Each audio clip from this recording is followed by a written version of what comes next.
প্রিয় দর্শক, সাজ্জাদ কাদিরের প্রেতে নিন, শুভেচ্ছা নিন। এই মুহূর্তে আপনাদের সামনে কথা বলতে এসেছি সরকারের ভেতর থেকেই সরকারের বিদায়ের ঘণ্টাধ্বনি শুনছি। কবে বিদায় নিচ্ছেন ডক্টর ইউনূসের সরকার, এই প্রসঙ্গটি নিয়ে আপনাদের সামনে কথা বলবো। আপনারা নিশ্চয়ই কান পাতলে শুনতে পাচ্ছেন যে সরকারের ভেতর থেকেই সরকারের বিদায়ের ঘণ্টাধ্বনি প্রতিনিয়ত বেজে উঠছে। বাংলাদেশের ইতিহাসে সবচেয়ে দুর্বলতম সরকারটি হচ্ছে ডক্টর ইউনূসের সরকার।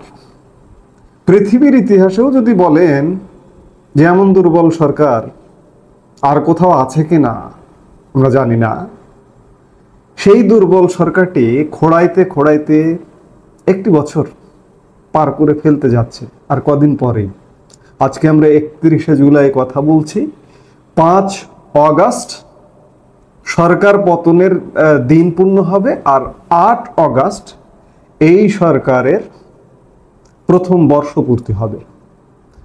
অবাক এবং বিস্ময়ের যে এমন একটি দুর্বল সরকার কিভাবে টিকে আছে একটি বছর পার করতে যাচ্ছে।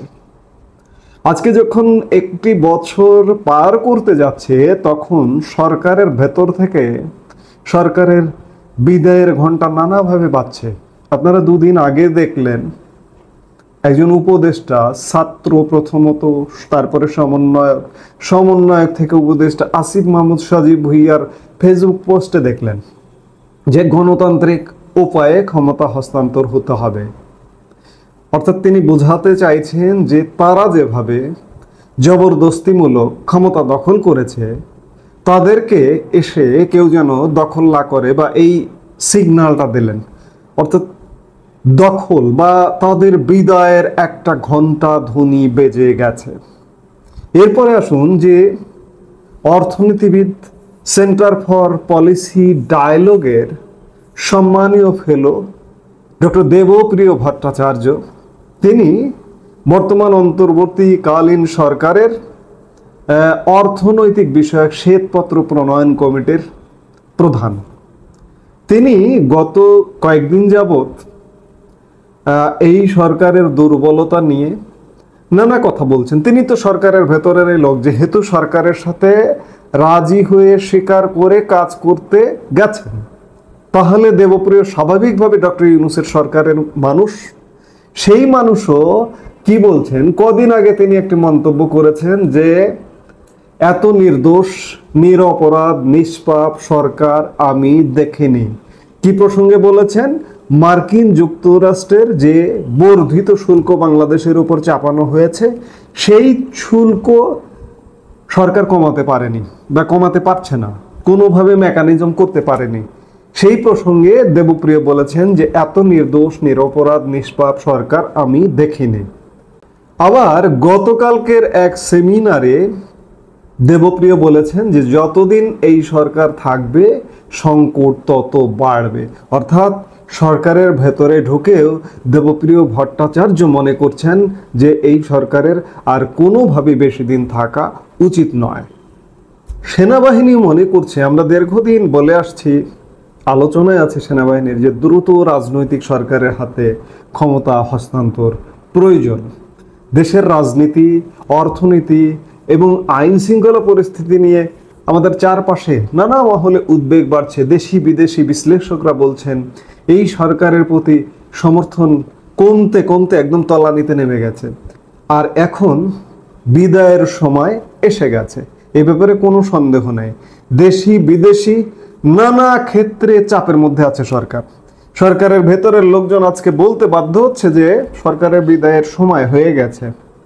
আরও দেখুন, বিগত সরকারের সব সময় সমালোচনা করেছেন, সব সময় 16টি বছর সমালোচনা করেছেন, যৌক্তিক সমালোচনা করেছেন সাংবাদিক, সম্পাদক, নিউজ সম্পাদক নুরুল কবির। তিনি এই সরকারের একটি জায়গায় যেতে অনাগ্রহ প্রকাশ করেছেন। দুদিন আগে প্রেস কাউন্সিলের কমিটি পুনর্গঠন করা হয়েছে। সেই কমিটিতে প্রেস কাউন্সিলের সদস্য করা হয়েছে সাংবাদিক সম্পাদক নুরুল কবিরকে।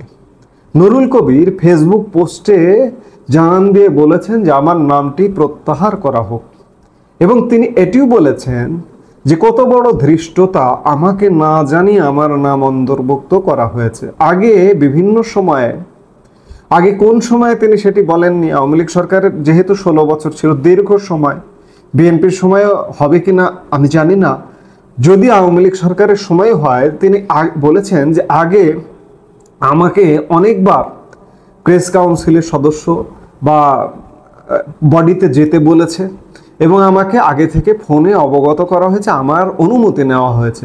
অথচ এখনকার সরকার আমার অনুমতিও নেয় না। তাহলে কি নুরুল কবির বলতে চাইছেন যে আগের সরকারই ভালো ছিল? এই একটি কথা থেকে এটি বোঝা যায় যে আগের সরকার ভালো ছিল।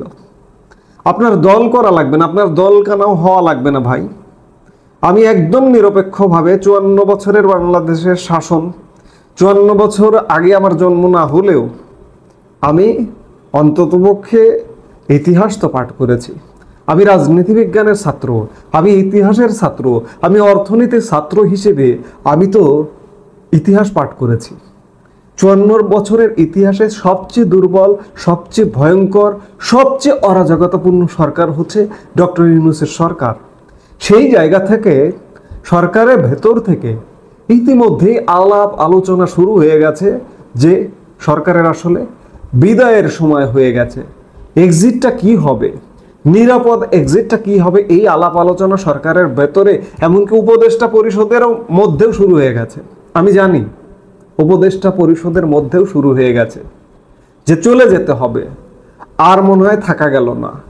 শুধু তাই নয়, সরকারের বিভিন্ন দপ্তর থেকে এই যে গত 1 বছরে বিভিন্ন জায়গায় অনেক কিছু ভালো মানুষও যুক্ত হয়েছিলেন চুক্তিভিত্তিক নিয়োগে, তারা পথ ছেড়ে চলে যাচ্ছেন, সময় থাকতে চলে যাচ্ছেন, যাতে ভবিষ্যতে বলতে পারেন যে আমি ওই সরকারের পক্ষ ত্যাগ করে আমি গিয়েছিলাম যে একটা ভালো কিছু হবে, একটা নতুন কিছু হবে, এই অর্থে গিয়েছিলাম, কিন্তু আমি যখন দেখলাম যে সরকারের মধ্যে লেজে গোবরে অবস্থা, আমি তখন পক্ষ ত্যাগ করতে বাধ্য হয়েছি।